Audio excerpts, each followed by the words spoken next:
The movie starts in an intergalactic universe where traveling from one planet to another is possible. The outer planets are less developed and have crime syndicates running rampant due to lawlessness. One such planet is the planet of Corellia, ruled by a giant worm named Lady Proxima. She is the leader of the White Worms gang, who gives shelter to runaways in turn for their loyalty to her. Lady Proxima, like most of the planet leaders, is after an expensive hyperfuel known as coaxium. The people in her gang only want food and protection, except for the protagonist named Han.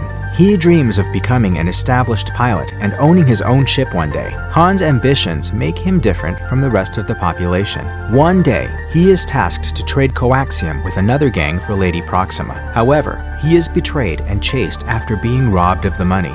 He runs back to his girlfriend Kira and shows that, during the chase, he managed to pocket a vial of coaxium. It is worth a lot of money, enough to bribe the officials at the gate and run away from the filthy planet. The couple gets ready to escape, but is caught and brought in front of the worm leader. Han is about to be killed for messing up the trade, but he manages to fool the leader by breaking the window. Sunlight comes through the broken glass, which Lady Proxima and her species are allergic to. This gives Han a chance to run away with his girlfriend. The chase goes on for a while before they finally reach the spaceport. To get away from Corellia, they have to get through the transit door, and to do that, the couple has the expensive coaxium. They bribe the door operator with the fuel, and fortunately enough, she agrees to help. When the doors open, Han goes through it, but Kira is pulled back seconds before she can. Separated by a security gate, Han promises to return and get her out of the planet. I'll come back! I'll come back! Lady Proxima's minions pull Kira away, and Han moves into the crowd to avoid being seen. He instantly decides to enlist as a pilot for the Empire and approaches a recruitment officer at the port. The officer gives him the name Han Solo, which will be his identity for the rest of his life. 83 for the Naval Academy at Kurita. Good luck, Han Solo.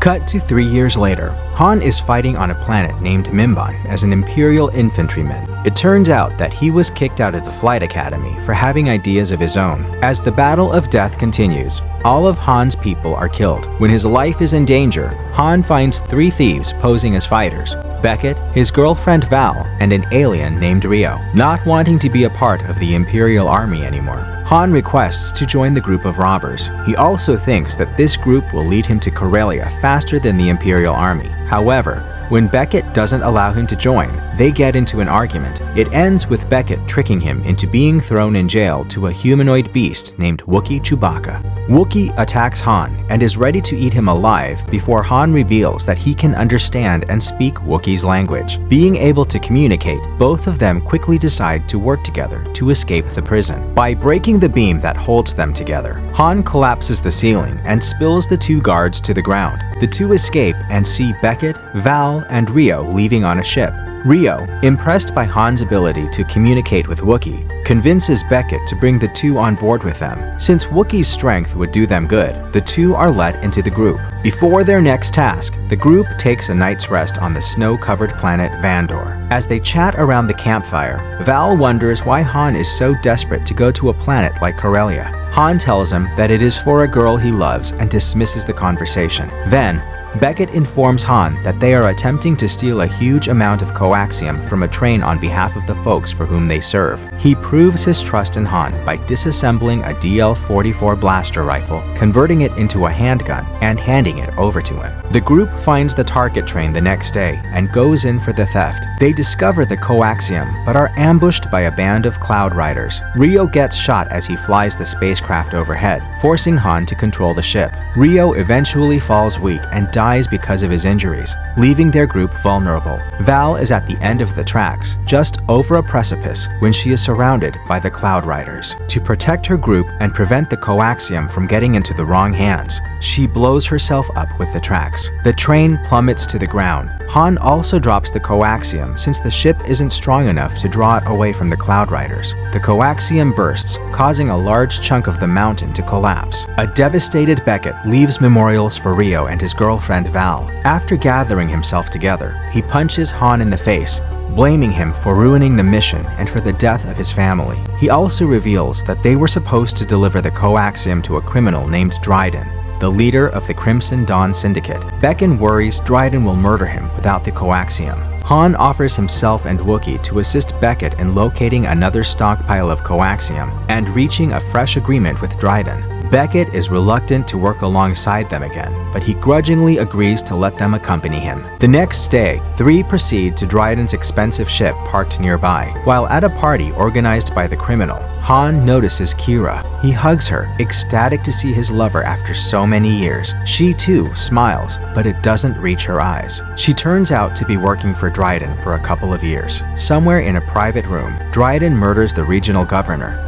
then casually walks back into the party. He is ready to kill Beckett and Han for losing the coaxium, but Han asks him for the last chance to get the coaxium back. He suggests that they grab raw coaxium instead of processed ones from the mines on the planet Kessel. Dryden likes the idea and asks Kira to join them to ensure the plan goes well. Hence, the group has a difficult task to complete. Still, Han is happy to have found Kira and is ready to complete the task before settling down with her. In an attempt to find a ship for their mission, Kira invites the three to meet the attractive smuggler Lando Calrissian when he is playing sabak against other alien pilots. Han looks to be winning at first, but then Lando cheats, outmatching him with a card hidden in his sleeve. Nonetheless, Lando joins Han and the others on their expedition for the prospective benefits. They come to a halt and pick up Lando's droid pal L337, who is witnessing a battle between other droids and is angry that they are being treated like gladiatorial slaves. Lando transports them to his Millennium Falcon, which departs for the mining planet of Kessel. The group arrives on the planet of Kessel and travels for the mines, needing to traverse the planet's enormous, turbulent cloud. L3 starts a disturbance by liberating prisoner droids, allowing the others to discover and seize the coaxium. At the same time, Wookiee notices imprisoned Wookiees. He feels bad for his kind and begs Han to let him free them. When the squad attempts to flee, they are fired at by the monsters, which eventually results in an all-out combat. L3 is blasted, and Lando rushes in to save her. She loses the lower half of her body and is injured while attempting to return to the Falcon. Even after taking a blow, the team manages to load the coaxium into the ship and take off. However, on their way, L3 dies in Lando's arms. As the squad takes off, they are discovered by an Imperial Star Destroyer blockade, which dispatches TIE fighters to attack. Since Lando can no longer work, Han must operate the Falcon to avoid TIE fighters and get through the Maw, a collection of black holes. Their day gets worse when a giant space creature attacks them and attempts to eat them. Han must complete the Kessel Run in fewer than 30 parsecs, which has never been done by any pilot before. In addition, they find themselves being drawn toward a black hole. Han, showcasing his piloting skills, instructs Beckett to boost the Falcon out of danger by using a little amount of coaxium to accelerate it. After they finally get out of danger, Han bursts into boasts that he completed the Kessel Run in under 12 minutes. After the eventful mission, they make their way to the planet Savareen, where they intend to encounter Dryden and process the coaxium at a defunct refinery. But before they can, the Cloud Riders quickly locate the group. Han attempts to trick them by claiming to have a small group of warriors waiting on board the Falcon, but when Lando takes off on the Falcon, the ruse is exposed. Beckett initially thinks the riders are a band of marauders, but the confusion is cleared when their leader, a teenage girl named Enfys Nest, emerges. She claims that she and her group are merely trying to prevent Crimson Dawn from getting the coaxium. Nest wants to utilize the coaxium to aid the growing rebellion against the Galactic Empire. She has lost a lot of loved ones to syndicates and their crimes, and wants to get a hold of the coaxium to hold power over them. Nest's words and her deeds makes Han question his principles. He feels awful working for the syndicate that ruined the lives of millions of people like him.